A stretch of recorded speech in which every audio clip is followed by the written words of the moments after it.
Recording. Started recording the record. All right, good. So in any case, it's recording. And the next thing is, on my right is Louis Grimm. Louis, introduce yourself. I'm Louis Grimm. I'm here representing the Franklin Farm Foundation Group. To my right, our secretary.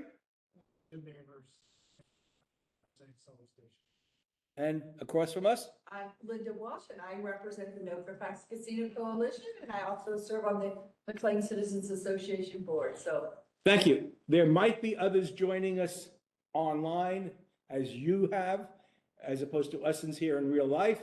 But with that in mind, I'm going to move the camera a little bit so I'm actually on the screen this time. All right, we're all here. So I'm going to turn it over. How is the Big Easy? It's wonderful. It's my home. It's where I'm from. I was born here. So the Big Easy is a lot warmer than it is in Northern Virginia. And yep, lovely. So, I'll be here for almost a month. So I am here because my fabulous mother is going to be turning 99 years old on March 4th. The only day of the year that is a command. Yes. So let me ask you a question. I have been told that the people in certain areas of New Orleans and the people of certain areas of Staten Island have the same accent because they were dialect. Yes. Because it's the port dialect from the sailors and not the residents themselves. Have you heard that? I have not heard that description. Very interesting. It makes sense. Okay.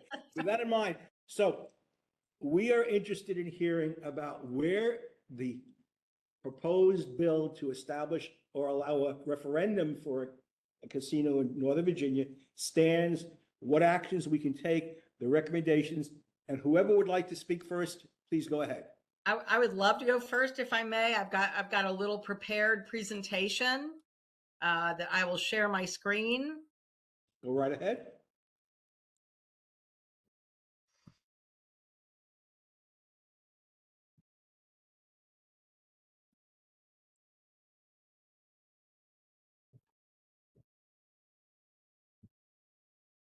I'm trusting you all can see this. We can? Yeah, we can see it. Okay. Jim Park is going to join us shortly. You'll see him sitting with us or in the audience. Make sure you're sitting this side so you're in the picture, Jim. Oh, well, pictures. Oh, are you? Yeah, so Jeff, I'm glad that you are recording this so that it will be shareable to the rest of the Sully District Council. But what I did is I tried to stay within the confines of what you wanted to convey to your council members. So the proposed casino in Fairfax County. So Senator Serval is continuing to push this special purpose bill. We are now in I believe it's the 4th year that we have been fighting this, first as the Reston Citizens Association, and then the past 3 years as the No Fairfax Casino Coalition. And these are the topics that we believe that this bill crosses the line in terms of it violates the local control. So Fairfax County's Board of Supervisors formally opposed the casino in its 2026 legislative package. So it's disregarding elected leadership. It's none of the elected leaders, the senators, and the delegates that oversee Tyson's have requested this. There is significant public opposition. There was a survey that was conducted by Freedom Virginia in the fall of last year, and it shows that a supermajority of Fairfax County residents oppose a casino. You can see here at 75%, and that cuts across all demographic, political, religious, gender, you name it. It cuts across all of those lines. And the interesting fact is that 66% of residents associated with a union also oppose a casino. And we have seen union representatives at every single one of these hearings in Richmond testifying that they are in support of. So it's also a direct assault on Fairfax County, which is a prosperous economic powerhouse. And the financial claims that we see coming from the bill's patron are unfounded. We have recently produced video shorts challenging every one of the either false or misleading claims that are coming from the bill's patron, either in the subcommittee meetings, his own town hall meeting, and we will be producing one that comes from the meeting that was just held yesterday with the General Laws Committee on the House side. And then also it's a break from state precedent. So these are the key points that we have been communicating to our supporters. This is what we have been communicating to the senators and to the delegates down in Richmond in the General Assembly. And we are continuing to fight to stop SB 756, which is the current bill number for 2026, from being enacted or passed.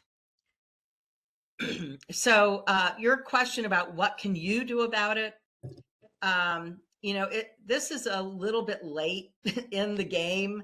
If the Sully District Council really wanted to get involved, I would have recommended that you started getting involved when the bill first was adopted.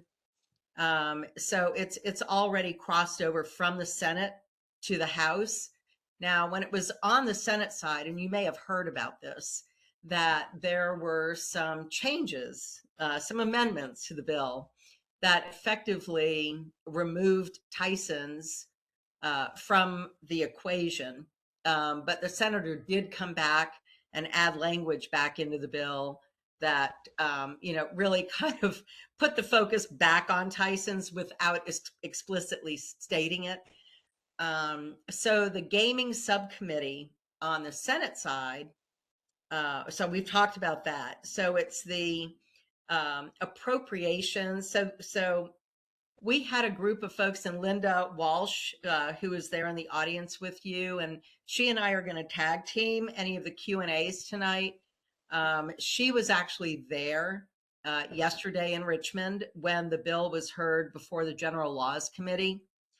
And the bill was referred to appropriations with amendments. And Linda, correct me if I didn't get this right, but if the bill, so the amendments, there were quite a few of them.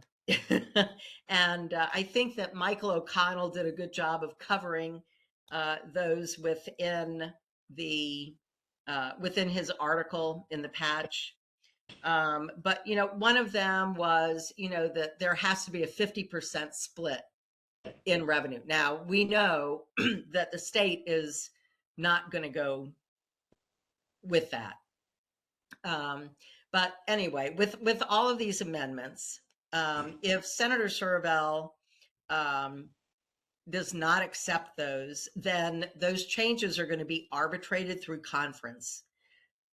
If it comes out of conference with agreed upon changes, then it gets sent back to the floor of both chambers for floor votes.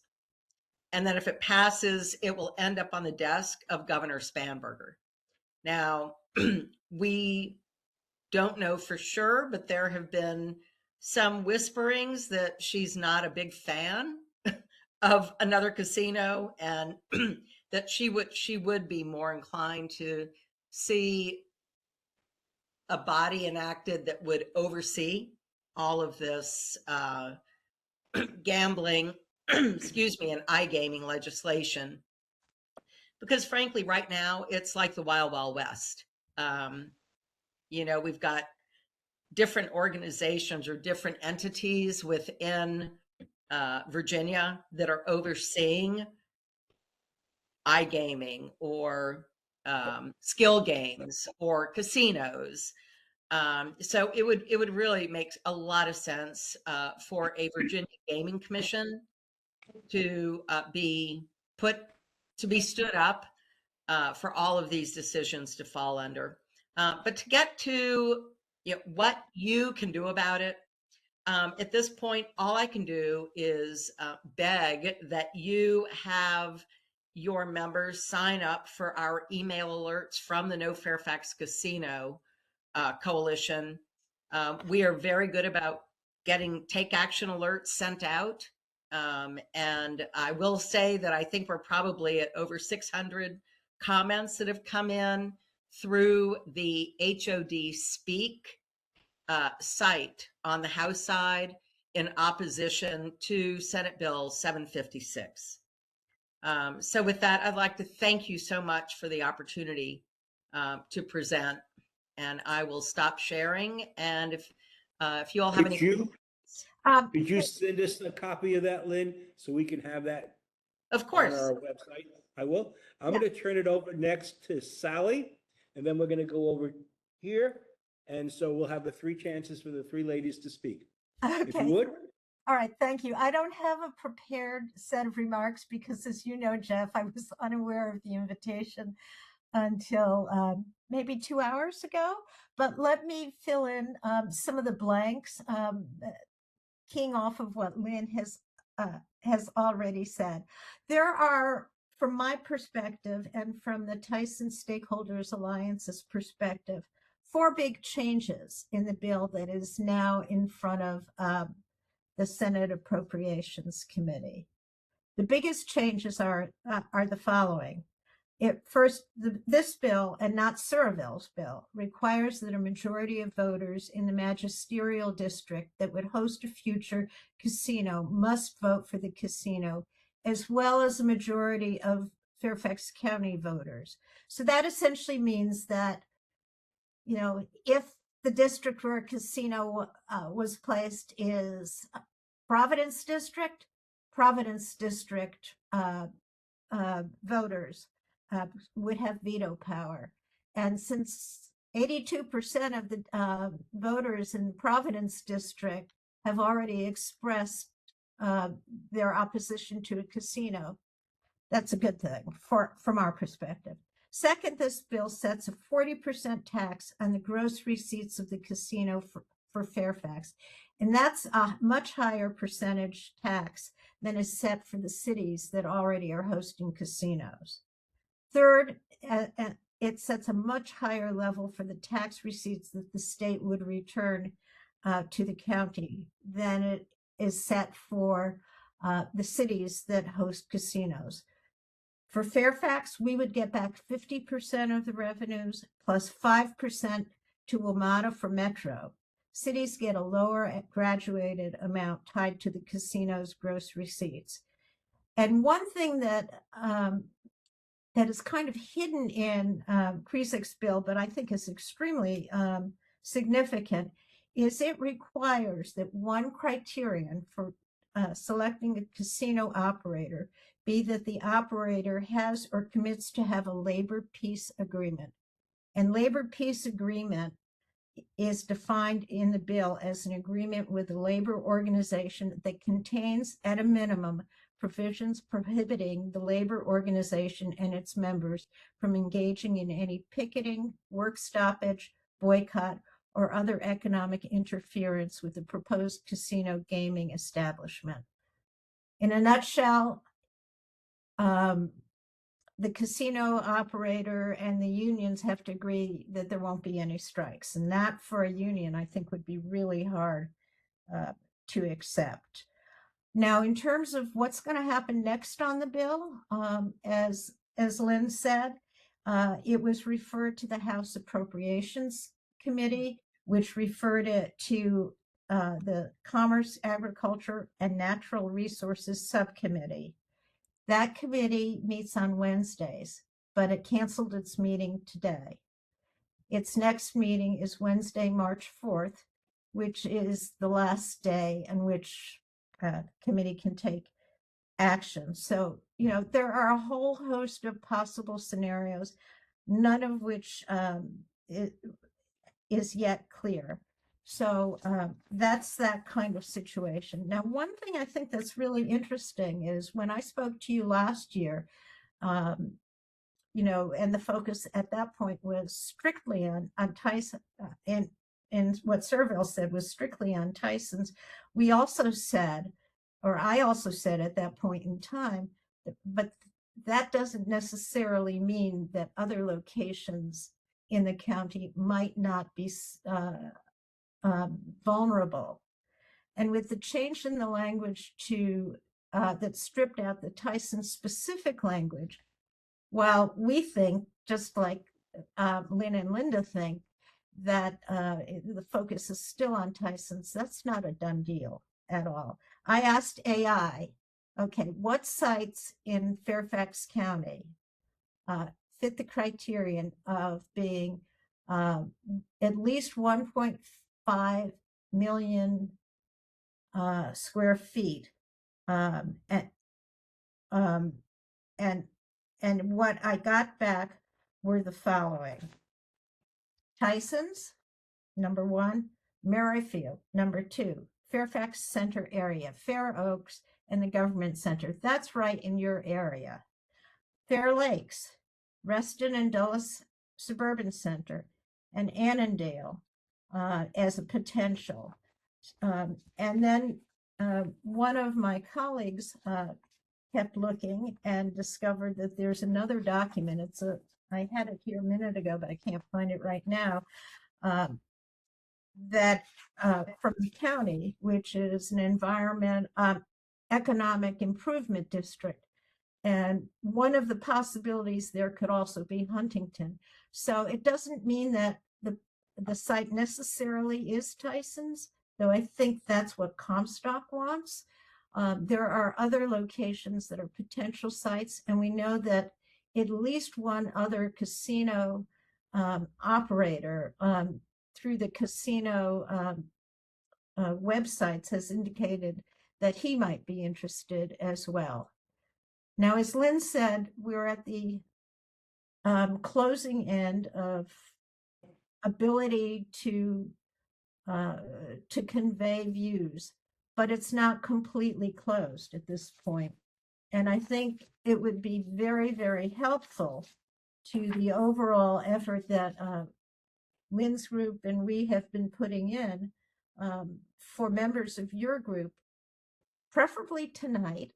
And Lynn has some great messages on the No Fairfax Casino site that you can just cut and paste. But it would be great for people from your part of the county to weigh in with saying Sully District or whatever it might be, so that Serville can't say, oh, it's just those little old ladies with white and dyed hair from the Reston McLean area who are fussing about this. And the website that you would go to, it's slightly different, but all the comments have been moved from the general laws now over to this website. And I will I will send you something tonight about it. But the website is https://HODspeak, all one word, .house.virginia.gov/committees H02/bill_feedback. And then you have to say for appropriations bills, because it's now posted on the Appropriations Committee. And all you need to say, quite frankly, is just your name. It's an easy form. People in my neighborhood, told me it took them 2 minutes to fill out your name, where you live, and by where you live, for Sully District, Fair Oaks, whatever it may be, Centerville, whatever, Fairfax County, and just indicate I oppose SB 756. Lynne's group has some great messages. If you want to go beyond that, you can easily pick them up and do that. So that's my spiel, and I'm here and happy to answer questions as well. Thank you very much, Sally. We do appreciate that. Okay, well, I want to thank you I just reached out to Jeff and asked if I could come, and he said, sure. So I'm happy to be here. So first of all, as Lynn said, this started with Ruston. But what is so wonderful about the No Fairfax Casino Coalition, we started in Ruston. Now we're moved to, we're focusing on Tyson's. But we've soon thought about who we were. We really are trying to be committed to Fairfax County. So we hope and we appreciate that you guys came out with a letter right away. So you guys came out with the letter right away to oppose a casino. So we are very appreciative of that. But I think a lot of people were too hair on fire because Tyson's is quite a bit of distance away from lots of areas in the county. But now I think we're all faced with a different decision of what we're going to do this year as well as what we're going to do in the future. Because as you could see, Sally was so good to go out there and look at those locations. It can be pretty much in any of the magisterial districts. So that change was really paramount. I think this year, our main accomplishment was to get our board of supervisors to say no, right? So they put it in their legislative agenda, they wrote a letter, and they've had their legislative, and I forget her title exactly, Jennifer Van E, down giving testimony in front of the legislators in Richmond. And I know that Kathy Smith, your supervisor, voted with the minority. It was a 5-4 vote. We were surprised about that. I'm not sure that's exactly how. She voted with the majority. No, she voted no at 5-4. So she and Jeff McKay voted for the amendment. She voted pro casino. She voted pro casino. Pro casino. Yes, Yeah. yes. Yes. But I just would encourage you to talk to her and see what her position is. That was a surprise to us, and I'm sort of thinking that maybe she might regret that message, because we do see that the casino is not really supported in any areas. And I think that's an important thing to do. Every time Senator Serval goes out there, he tells us it was a close vote. It's 5-4. And of course, Walkinshaw's position was open, but the person that was elected there is against the casino. So it would have been a 6-4, but we hope that Kathy will join and it'll be a 7-4 in the future. So anyway, I just wanted to sort of put that out there.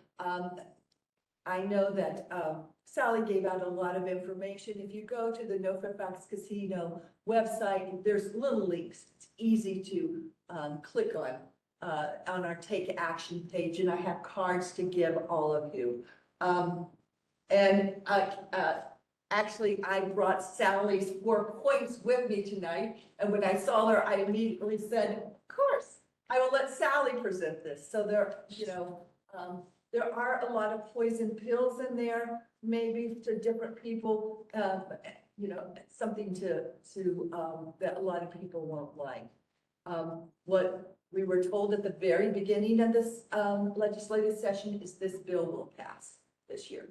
It passed the Senate last year.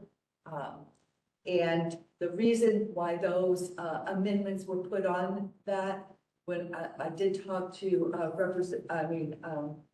Delegate Kriesick today, was because the bill was going to pass. the bill was going to pass general laws. So he was able to put those amendments in there, which is helpful to all of us, wherever you live in the county. So, you know, we don't know exactly, but I think he feels like that it is going to pass through with the amendments at this time, and then as we talked about, it will go to Congress. So we really don't know what will happen then. We do not think that Senator Searville will accept the changes that will be made. They're totally opposite of what he wants. We think people that already have casinos that are getting a lot smaller share of the revenues will not be happy also. And as Lynn said, and I think Sally said too, that the language in there regarding the unions probably isn't acceptable to them too. So, but I would say go ahead, write the emails. You know, when I don't think there's a lot to be done now. It's sort of taken its course, and we have to sort of see what happens. But when I talk to my supervisor, he says, you know, these casinos and gaming groups, it doesn't matter to them that it takes 20 years to get in a community, right? Every one of them are paid. And Sally and Lynn, have you been paid yet? I don't know, I haven't got my check yet. It's just like you know, you guys volunteer your times, and that's really what makes our community so unique. So, you know, whether you have time to do things at the end of this, the most important thing is to help us in the fall. If it comes to referendum and they strip out that the magisterial district has that sort of the final say, you know, the right of refusal, then we're all in this together, right? And, you know, we certainly didn't want to say, well, we don't care if it's in Russell, we don't care if it's in Sully. You know, we wanted to be a Fairfax message, and we want everybody to stand up and really activate their groups to make sure that we can go out there. I will tell you that Lynn and I think Lynn, you went to Centerville, didn't you? I don't know. I've been to 2 Centerville days. They were delightful. You know, so we're usually set right between the 2 political parties. Everybody's avoiding them like the plague. They are and chatting with us. A casino, we don't understand, you know, casino in Fairfax, you know, and that's when it wasn't, you know, it really wasn't targeted any place but Tyson's. So it's really important that everybody, you know, steps up for all the different areas. So. Well, thank you for that. We do thank you. Let me ask anybody here who has questions. Jim, go ahead. Hey, Jim Hart, since you know the planning process better, let's assume that it's approved. The planning process, site plan, so many hoops has to go through. You're talking probably 3 years, 2 to 3 years. That's even if it got approved this year, which is more likely, because that's going through the whole process. I think, Given it's the gonna scope. depend on what the wording is. And, one thing that hasn't been said is that, last year, the speaker was able to kill it by sending it to a committee that didn't have enough time to deal with it in last year's session. And that almost could happen this time, or the committee might say, we're gonna punt till next year and do something, even if the votes are lined up, if it's kind of tangled up at the end and they got 500 other things to do, it's possible that this wouldn't happen. But if it does happen,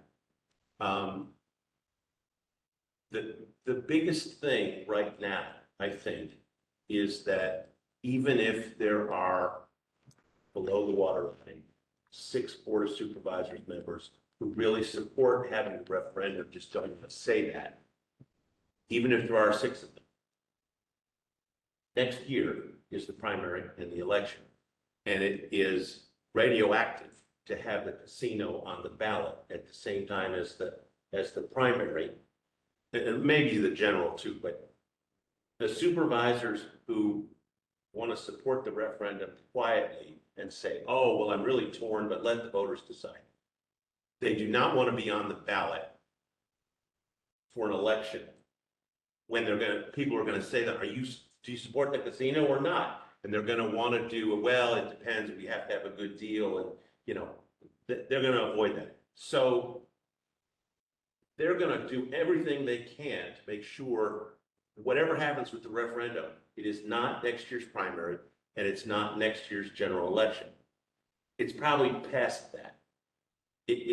Given everything that has to happen in the statute, the hoops it has to jump through with this statewide group. So you think it's 2028 or later? I think it won't, yes, I do. I think that the board is going to be very skittish about this coming forward next year for a referendum, even if that's what Comstock or Caesars or whoever wants. So I think it's a ways out. Again, I think it's going to depend on what the wording is and what this says. And I can't believe that the amendments from yesterday, most of them, they're gonna melt like the snow today. I mean, they're not gonna hold them. I mean, this two-tiered referendum with a veto and a magisterial, they've never done that. They're not gonna do it. The no strikes for the union, that doesn't make sense either. Well, it seems to me that Comstock wants the unions on board with this. They're not gonna, and the Board of Supervisors also wants the unions on board. And so whoever is throwing that in is trying to jump things up.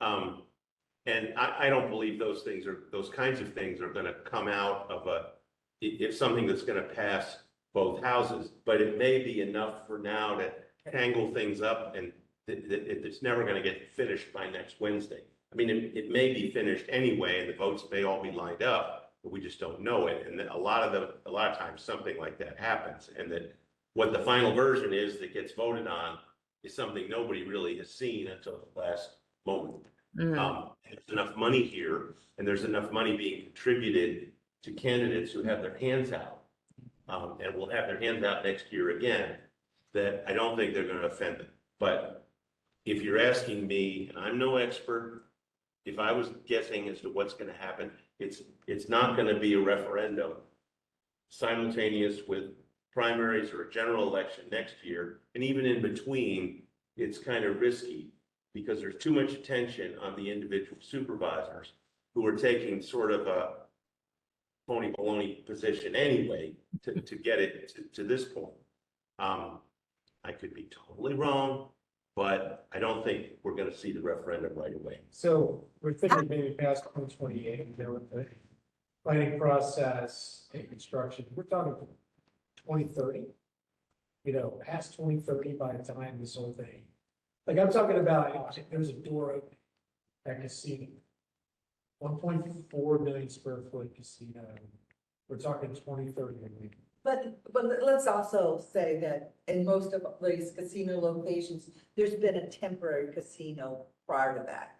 So there've been tents and stuff like that. So even though the casino wouldn't be built, there's a likelihood that it will have a tent. And it isn't necessarily a 1.5 million square foot building. It might be a little building in a bigger development. A larger entertainment district. Yeah. I think the behind it is for a larger entertainment district with the casino being part of it. And because the casino is the linchpin, however, because in the past we have asked, all the pro-casino advocates, well, why not just do everything except the casino? Because everything else are things that we would like. And the response we get always is, we can't make it profitable without the casino. In other words, we are expecting our profits to come from the casino. where the casino always wins. I'd like to Yeah. make And other point before, and then I'll be quiet. We don't know what kind of horse trading, and we won't know what kind of horse trading is going on behind the scenes, because looking at SB 7656, it's not existing in isolation. There are so many other balls up in the air down in Richmond.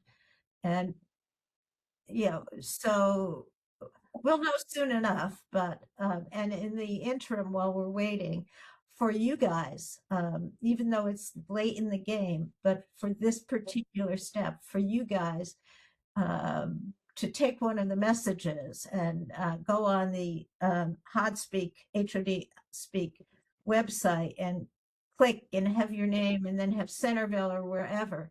It will help demonstrate that it's not only the little old ladies and rich old people in McLean, Reston, and Vienna who are opposing Yeah, this. the NIMBYs that Suravel is accusing us of being, yes. Yeah, so you can even at the date, you can help us to especially by putting in, where you live, try to overcome that. So should we have a resolution from several years ago? Would it be good to update that resolution and talk about the current bill rather than the past bill? If it opposes a casino, yes. I don't think you really have the time to do that because this is moving very, very fast. And the point at this point Yeah. would to just get something out there. And get it out from individuals. You can also write something You from, could send it to Don Scott, who is the speaker. yes, And that would be good. but And I do want to clarify when you said Kathy Smith, I was thinking of Dahlia Palchek. So I apologize. It was Dahlia that voted for the amended legislative package. So sorry about So it that. wasn't Kathy, it was the Providence District Supervisor. Dahlia. Yes. it's Dahlia Palchek. Yes. I think Kathy's said that she's against the casino in her district and non-committal on any other district. yes, but now her district is in the mix. Walter's As request to oppose it. Her vote was a pro-casino vote. Yeah. Although one time in a weak moment, she said, not in my district, which is phony baloney, whoever says it, because at that point, it could never be in her district. I was going to correct somebody. The only site that you've talked about in Sully would be Dulles Suburban Center. Fair Oaks is not Sully. Fair Lakes is not Sully. And I think we've got nothing else that would approach a 1.5 anyway, or a site that would be susceptible of that. I could argue that within a quarter to a half mile of where we're sitting right now. We're in Dulles Suburban Center. Yeah, but Westfields, don't you think Yeah. they would love to just say, tear down all the buildings, boys? yeah, As long as I think it And we depends on the Marriott because right next to us. I am not sure that the secret unnamed tenants Yes. up the street, multiple, would want the baggage of the. Yeah, but they don't come out. They get a discount. but just remember, this is what AI said, and AI is just an example. When you go to AI, they give you some information. It may or may not be accurate, but beyond that, it doesn't have to be an existing area of 1.5 or more million square feet. It could be a redevelopment. Right. So- Redevelopment is, Oh, because it's supposed to have a large conference and what they're looking for. It's not required exactly, it's a conference center and stuff, so. the thing I was gonna say about that, we had a conference center for 3 years, and it was a big flop. It was a big money loser, and they closed it down. Yep. It was on 123. It was at GMU, and they turned the tower into a Yeah. dorm, and Yeah. it was a nice facility, but it didn't make any money. I just didn't know. Okay, any other questions? Yeah, Louis? couple things. I guess I'll make a comment and then a couple questions on my phone message from Donna Jacobson. But I guess my comment is he's saying that I believe is attributed to Thomas Jefferson, Good, I like that, this. that no man's life, liberty, or property are safe when the legislature is in session. That's priceless. But it's a good one. But anyway, what got on my phone from Donna was a couple questions she sent around to like 40, 50 people. Question one, who pays the license fee? Is it the developer, the operator, or could they negotiate a split payment between both of them? Question mark. Second, let's say Casino Bill 756 passes and a referendum is held in Fairfax County. Let's say the magisterial district defeats the casino, but Fairfax County as a whole approves it. At that time, it's possible a proponent of the casino could go to court and say that the magisterial district vote should be thrown out for some type of legal reason. If their legal suit is successful, would that mean that the referendum then passes? Since in this scenario, Fairfax County as a whole voted to approve the casino. Can we do these one at a time? Because I've already forgotten the first. Sure, Okay. yeah, I perfect. think that might be. First one is who pays. Yeah, who pays the least? Whoever steps up with the check. I don't think it matters. Yeah. It's who, if the proponent of the casino or his helpers. Yeah, yeah. And I guess one other thing too, and this is something that the Fairfax Casino folks may have done, but have you looked at any public records that are available for 3 nearby or a couple nearby casinos? One, just across the river, MGM National, big MGM complex there. Second, in Anne Arundel County, Maryland, Arundel Mills, So I, casino surrounded by a lot of other developments. Yes. And then the third, flip the question back to Lynn. If I recall, I think New Orleans has a nice sized casino right there along the river. Yeah. Has that been a positive, negative, or a wash for New Orleans and the surrounding area? So I can answer that question as it pertains to MGM across the river. Right? Now, I don't know what information you're specifically looking at. We were able to get the crime statistics from PG County, and we used the year that casino opened, because they opened in December of, I think it was 2016. So we used 2016 as the baseline. And then we looked at the crime statistics for 17, 18, 19, eliminating the zip code where the Tanger Outlet Mall is, because we knew that crime was already going to be there. And we found through our analysis that crime, the number of offenses increased over 14,000% in 3 years. And this was the number of offenses and actually the type of offenses. Before the casino opened, you did not see any offenses that dealt with prostitution, drugs, weapons. It was like robbery, auto theft. So the number and the type of offenses increased. And I don't think that it's unreasonable to say that could also happen in any new location for a casino in Northern Virginia. Yeah, Well, that's very useful information, I guess, but I think that's one point. The other point, which I know is of huge interest to every member of the Board of Supervisors, including Supervisor Smith, is how much revenue is going to come into our jurisdiction.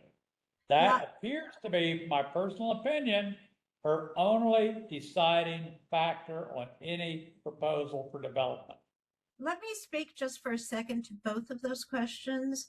I'd just like to emphasize that what Lynne just provided in terms of information about the MGM casino is backed up by all of the academic research over all of the country for the last 20 years, that crime overall increases 10% each year over and over and over. And the kinds of crimes are the kinds of crimes that Lynne just described. Now, with respect to the issue of how much money is going to come in, the other part of that equation, and it's something that I'm trying to emphasize and encourage people to look at, and I'm hopeful that Fairfax County will, because they're going to be doing more work on this whole question, if the casino bill passes, we'll look at, is you've not only got to look at what the revenue from the casino might be, but you've got to look at the costs that the county is going to incur. For example, for traffic mitigation, for increasing police, for increasing courts, for more prisons, for mental health care, and all of those. And the national expert on all of this, after looking exhaustively, I think over 20 years at what's going on around the country, has concluded that the costs outweigh the costs of hosting a casino outweigh the tax revenue benefits by a factor of at least 3 to 1, and some of the other experts have even said 12 to 1. And it's a point that we're. If I could just add to what Sally is sharing with the group, I do have to point you all. I have to point you all to our website.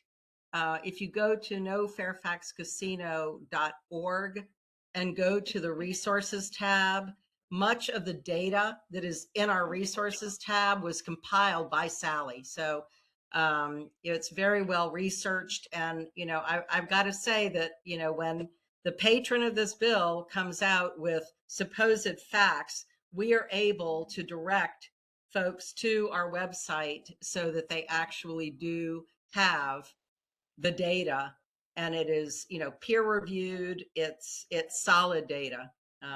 So our website, the agenda that was sent out today has a link to the site. If you go to where it talks about that and click on the link, you'll come right to the site.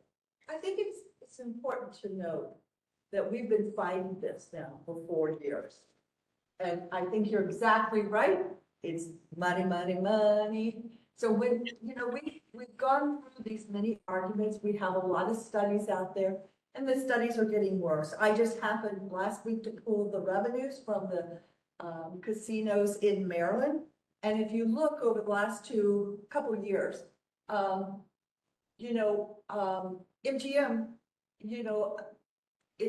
it's a straight line. It's not making any more money. So if that's the case and we're having inflation, they're making less money, right? The casino in Baltimore, they are losing money. They are going into down, and everybody else is pretty much straight line. So anyway, what we see, what resonates with elected is money. We sat there and we listened in the Senate to somebody from Lynchburg saying, I want your money, right? You put this school fund together and great, I can get money from it. You know what? Fairfax County's too affluent. We can't get money back out of that dictator. So we've tried, when we fought the bill, we found the most effective thing for it in the larger audience at the legislature is land use, right? So we saw the legislature be very upset when people were, prescribing that you had to put wind farms wherever, right? Or solar farms or something like that. And so we've really sort of honed in on that argument because that's something that resonates there. We're open to lots of arguments, but we've argued all the things that, and I will tell you, Sally's a great researcher. She's been out there really helping us find the research on this stuff, but it really gets down to what's effective, right? So, and even though we can prove that crime went up, their answer is anytime you have you have an arena, anything that has a lot of people, there's crime, right? And so if you look right now in Fairfax County and Tyson's, right, there is a unit just assigned to them, right? That's it. So you benefit from all the revenues, but you have crime too.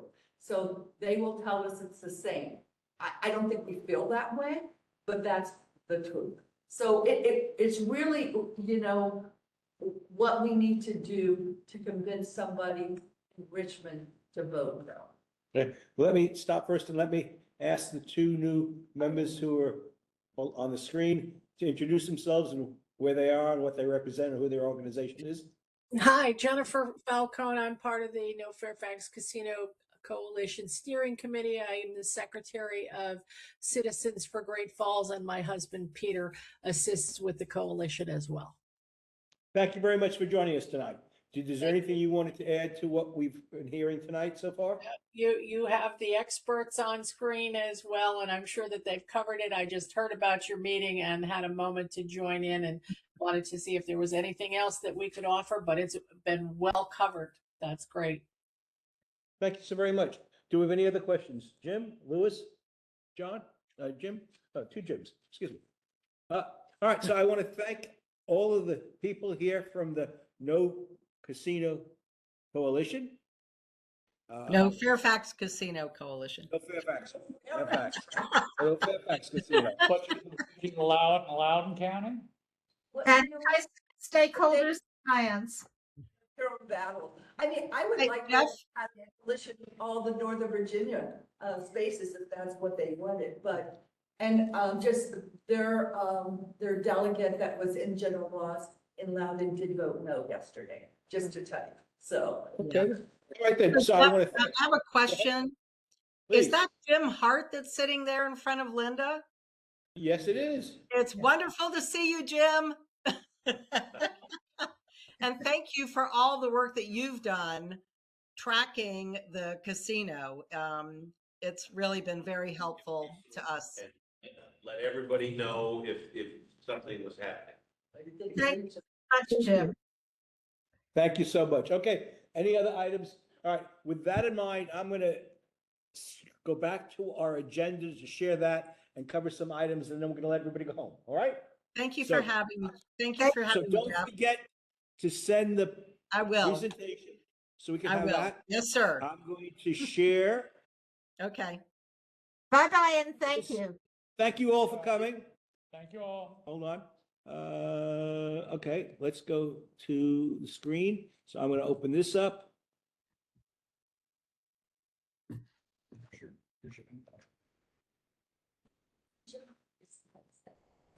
Let's see. Okay, so we went on, this is the main idea of the agenda. And I want to thank everybody. We met a week ago Monday to discuss three items. The application of the Novak, which we voted not to object unless they would ask them to come back. The emergency department, freestanding emergency department, again, we have voted not to object. The county sale, I've reached out to the department and asked them to join us next Monday, the 16th of March. And this is the plan for the rest of Sully District. We have Mike Cooper coming from Dulles Airport, and he's asked us to make it Tuesday night on the 24th rather than the 25th of March. And Lewis has graciously arranged for us to meet in the Franklin Farm Community Center. Right. And we'll have that address in there. And that's about as far east in our Sully as you guys are in the west Sully. You know what I'm saying? So in any case, we have the Centerville Task Force. Jay has arranged for the Centerville Task Force to come in April. In May, we're going to have the General Assembly report by delegates and senators representing Sully and Richmond. They've been invited. In June, we either have the Fire and Rescue Department or the Westfield Business Owners Association. I've been in contact with Bill and the Fire and Rescue Department. And we may either move that meeting to October, November, December, if we have the two of them together, or we may have a meeting in July for one of those two spot topics, depending on the situation. But we're doing that right now. This fall is kind of open, but we're pretty populated the first half of the year.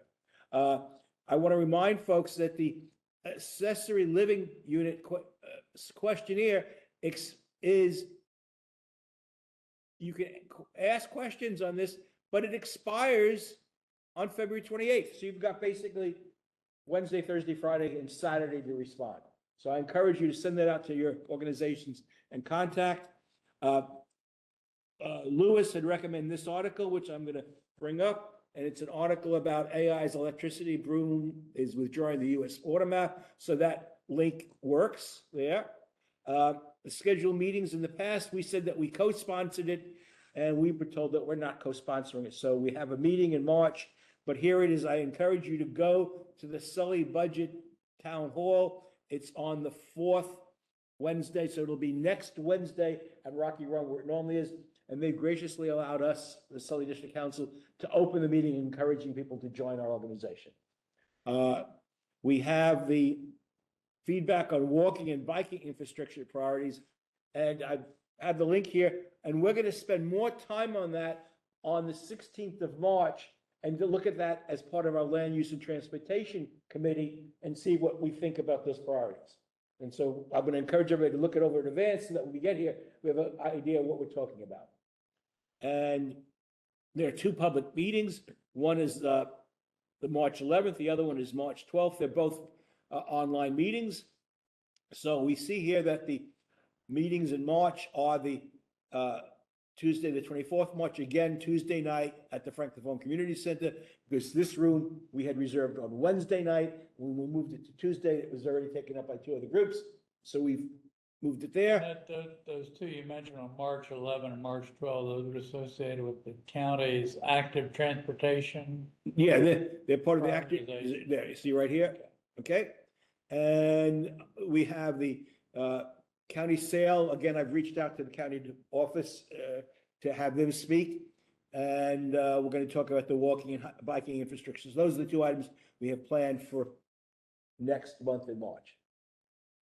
Is there any other comments, questions, or suggestions? Jim, you always are a plethora of data.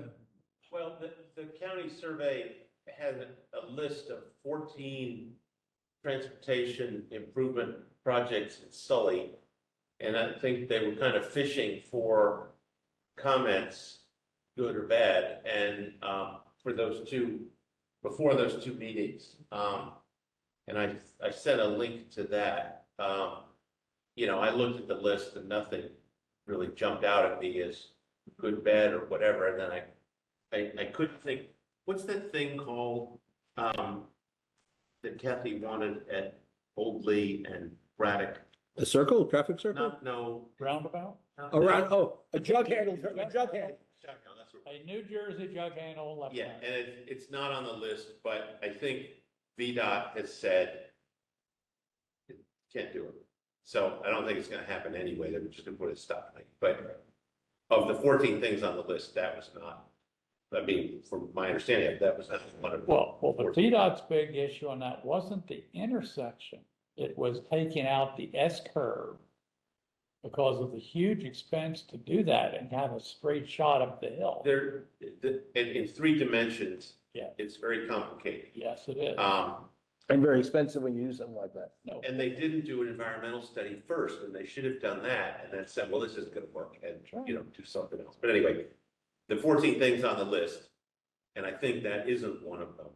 Some of them I didn't understand, but they're like all over the place. But- Remember, this is active transportation, and they're talking about walking. Yeah. And it's so- like pedestrian things here and there, and look at the list, because a lot of them, I was having trouble visualizing what exactly they're talking about. But I think we would have some suggestions as to prioritization, like this is good, this is maybe Yeah, not very. That's what, we're gonna do it on the 16th after those meetings, but we'll still provide the input. What I'm saying is the county staff, I think, is looking for survey responses before that. And then they're gonna talk about it on the 11th and 12th. And the the link has the table, and there's projects in every district. It's just that there's, I Yeah, think, 14. So we will, if you see here, it says survey submissions are due by such and such. So if we come up with a letter on our thing, we'll just. Because, yeah, even though I think what they're gonna talk about is what the survey is, but you can see here, the survey is due on the end of the month. The other thing I was gonna say is going back to the ALUs. I haven't been following day to day, but there was legislation to basically abolish regulation of ALUs. Require counties, you know, you want to put a house in your backyard, you can do it. And I think it passed the House, and then I sort of lost track of it. So it may be that it's obsolete. If General Assembly says it's a by right thing statewide, you know, maybe that's the end of it. Which they may also do for affordable housing Well, on they, church there's property. saying a bill passed about, basically housing on church property is by right. That passed, again, I think that passed the House. I don't know what happened in the Senate. But, and then there might still be reasons why it wouldn't happen. But, you know, thinking back to that Franklin Farm thing, you know, somebody is tugging on someone's sleeve and saying, we're being discriminated against, whatever it is. We're against Basically, God. if you're on church property, housing would be by right. And so I don't know if that means we get apartments on church sites or what's gonna happen, but Yep. they would say, oh, there's a housing crisis. We have to do something. We have to do something. And, you know, things like that happen. And then being California, they abolished single family zoning. It's, you know, and that wave has been coming. I don't know how far that's gonna go, but no matter what the General Assembly does, the board, I think, feels pressure to do something, you know, again, like ALUs and what that's gonna mean. To keep their friendly developer friends happy. Well, it has other implications. I mean, I've gotta think some of these neighborhoods don't have a place to park these extra cars, and there's gonna be more stormwater and less tree save and everything else. But, you know, we gotta do something, so But those don't we need count. housing. When it said, when did Z-Mod, you know, really, what, a couple of years ago? It was during COVID. The first part of it was So during it's COVID. roughly 5 years. Yeah, Basically. And how many ADUs have been approved and built in the county since then? Now, we did a lot of prediction, it'd be like every third home, and it was this doomsday version of it, but I don't see a lot of them building ADUs. yeah, I don't think we know, I mean, very few of them had to go through a public hearing. But, I mean, we got that stupid one out in Freeborough East, but that's extreme case, so I'm talking about. Well, I'm not sure that's an ALU. I think that just may be a plain old addition. Yeah. And that, I mean, that is we're not talking tens of thousands of units that have been approved and. no, but there could be. And ultimately, if you can do it, some people Or will. some people would, but my assessment just went up 7%. I paid extra $500 next to the taxes. I mean, it's like, Well, they haven't approved the budget yet, so. well, but I mean, if it's even, like the rate stays the same, it's still $500. Right. Doesn't matter if the rate, if the rate goes up, it's more. But I'm just saying that I think an average, I've seen estimates, an average ADU is like $100,000. You know, I just don't think people, like, I know we got as well. Well, a lot of people would say, I don't want a house in my backyard. I mean, they don't want to do it. Yeah. But it's also cost going through the permit process. I think for a lot of people, they would at least like to be notified, have the opportunity to comment if their next door neighbor is going to be putting something in, cutting the trees down and parking on the street. And That's the way it's abolishing the public hearings kind of took the citizens out of But that. that's streamlining. And That's how we can move we- things forward. we were approving over 90% of the applications. And the ones that weren't getting approved, that were generally good reasons for that. Right. At the end of a court was usually the worst because there's no frontage for parking. Right. And the houses, they have tiny front yards and any parking is gonna take out the only tree that's there. The Yep. corners of the houses are almost touching. So if you put the door on the side where it has to be, there's gonna be lights coming on and door slamming at all hours. And if you've got one person that's like trying to sleep at 6 a.m, one person that's going to work, they're right slam up against each other. No public hearing, no development conditions, no mitigation, no nothing. But we need housing, and those should have been, I think those still should have been denied. But, you know, that ship has sailed, and there are gonna be other things. I'm sure there's other bad things coming out of Richmond. And this whole thing, I thought, with the casino is just another example. I mean, you get sick to your stomach trying to watch and keep up from day to day, these stupid people. How haphazard and random and quick and sloppy everything is, you know, there's millions at stake, and these people with millions of dollars want these things to happen. And then the committee is sort of voting on the fly with things that aren't typed up yet and, you know, just throwing things together. This amendment yesterday was unbelievable. Sounds like the US Congress. Well, maybe, but, well, they're pretty disgusting too. So let me ask you a question. Louis, what is the situation with your protect the farm, or whatever we want to call it? Preserve Franklin Farm, the organization is still there. We're still reaching out, trying to inform all of our delegates, senators, that this is not an appropriate location for affordable housing. Has it passed the Senate yet?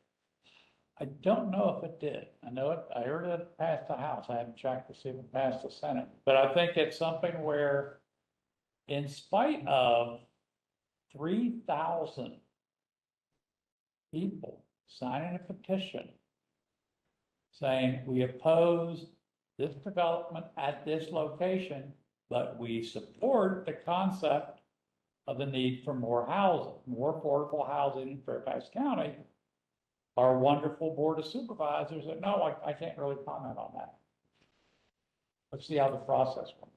Well, I think you still may end up in court over those covenants, even if the statute passes, you may be able to. And we have spent, the foundation has spent a lot of money already on legal assistance to slow it down and be ready for that. And we've told them, we've told the church, who never bothered to come and meet with us, that you push this forward, we're gonna take you to court to stop it. Because our covenants say this is not allowed. The casino will come back next year if they don't get, I mean, they'll come back every year until they get what they want or something like it. Well, they can't come back next year. Isn't it the same session if the same people is a law that was rejected in the same session? They'll change one word or they'll postpone it to Yeah. consider next year or something like that. And that could happen Change if the something happens to junk up next Wednesday and the committee can't do anything, then it's over. It's over for a little while anyway. Yeah. The other thing I was gonna say about your agenda, aside from Dulles Airport, that may be an obsolete name pretty soon. The congressional candidates, if the draft map is the map that gets voted on in April, and if the election happens in April,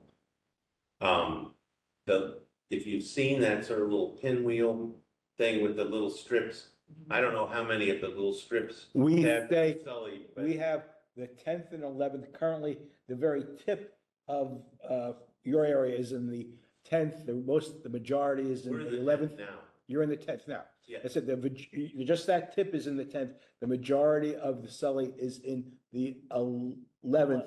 And when that happens, Is what's there that? a little strip with Dan Elmer?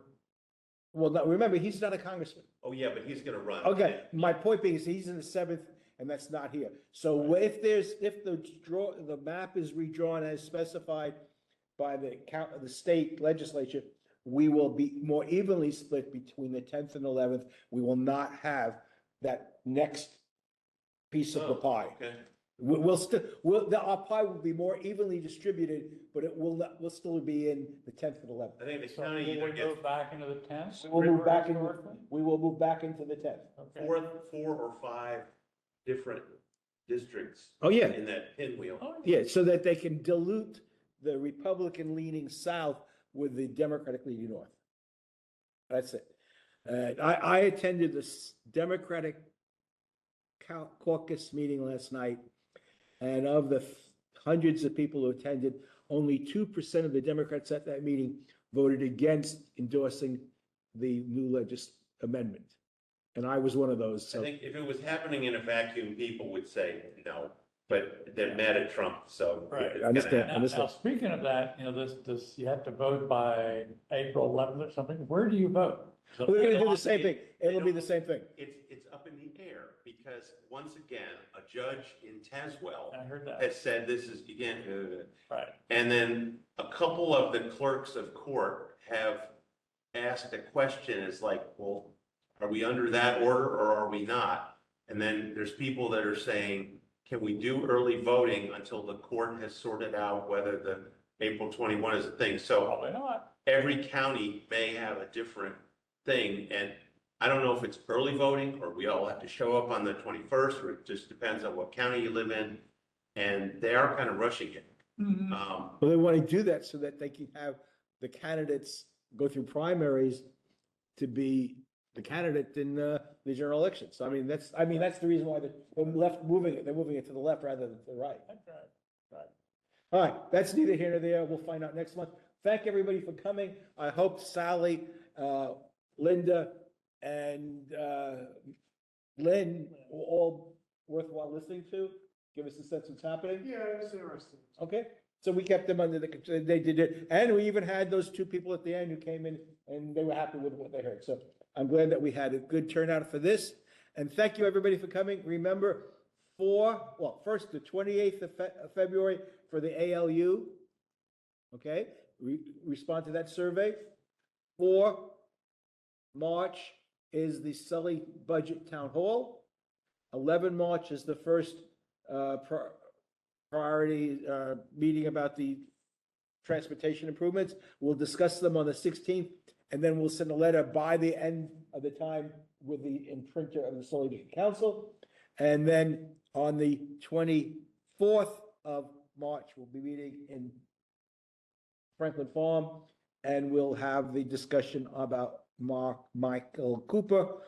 And again, as soon as we get more information about the funeral for Mike Fry, we'll spread it out.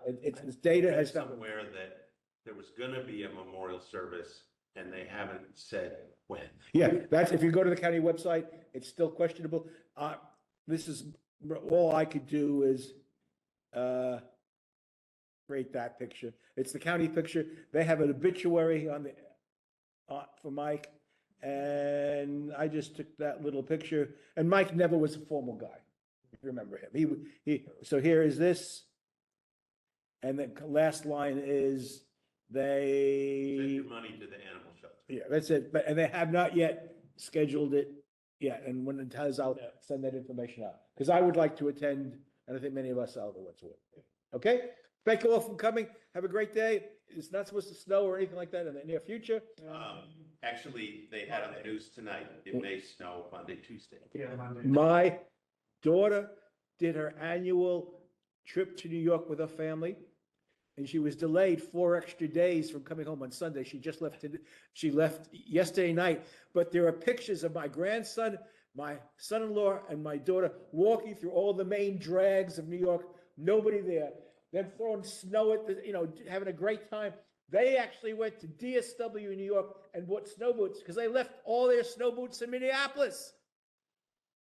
They didn't think they needed them. No. So now they have 3 new sets of snow boots from this trip. We don't need any more. Yeah, I mean, it was just, all these pictures are beautiful because it's just nobody there, and it's this Wonderland, this New York Wonderland. Yeah. Okay, thanks everybody for coming. I kept getting notes from people, like all the FHWA offices up there, and said,